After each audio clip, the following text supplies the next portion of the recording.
tänane kook on vegan šokolaadikook, see ei vaja ahju, see ei vaja mingit küpsetamist, seega vaatame, kas see tuleb välja. Kõigepealt tuleks purustada maapähklid. Nii näete, nüüd need on need ära purustatud maapähklid ja nüüd lisame siia sulatatud kookosõli extra virgin. Kasutan sellist nippi, et ma panen selle veekeedukannu kohale, kus on soe vesi ja siis see soe aur peaks siis selle ära sulatama. Näete, see juba sulab siin nüüd ilusti päris kiirelt. Nii, ma näitan teile, näete, siia ma panin veel kookospalmi suhkrut või ma ei tea, äkki ma panin liiga palju kookosõli, ma ei tea. Pean sellest segama. Nii, ühesõnaga ma segan nüüd, miksin selle ära, vaatame, kas saame põhja kokku. Nii, kreemi jaoks ma panin siia nüüd alla 400 milliliitri kookoskreemi ja kookospalmi suhkrut.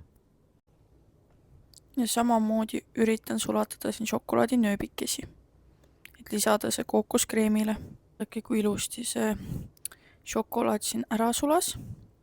Lisame selle nüüd oma kookoskreemi segule. Näete, naksti läks sulanud šokolaad siia sisse. Ja nüüd paneme selle šeikima. Teate, ma valasin nüüd selle asja ära, aga ma ei ole kindel, kas sellest tuleb midagi normaalset välja. Sest et nii põhi kui ka see täidis on liiga vedelad. Vaadake.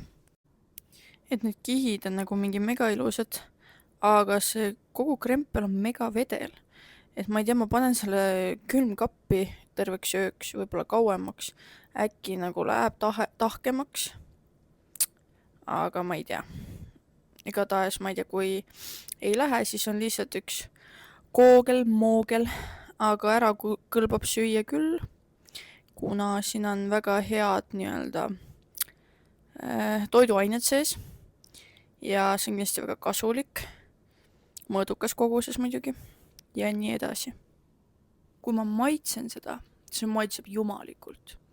Kõik see kreem, põhi, nii mega hea. Tekstuur 20. Võib-olla annab see külmutamine midagi, aga seda näeb alles homme.